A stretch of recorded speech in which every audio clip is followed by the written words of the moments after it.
सोनक चौकिया चढ़ी बैठल दुलारू दुल्हा गोरे लवंगिया के डाढ़ गोरे लवंगिया के डाढ़ अरे लवंग तूरे चलेली सुबावा दुलहिनी सुबावा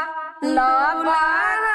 धरेले दाहिने बाएं दुल्हा धरेले दाहिने बाएं छोड़ी छोड़ी प्रभु जी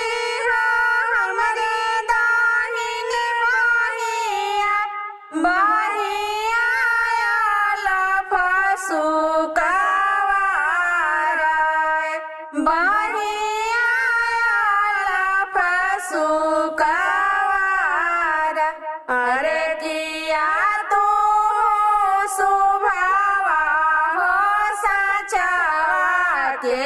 ढाड़ल किया रूप गरेला सोनाराय किया रूप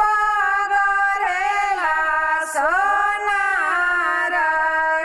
अरे गाना हिरनिया के कोरा पैसी सुतालु बाहिया लफसु कवाराय बाहिया लफसु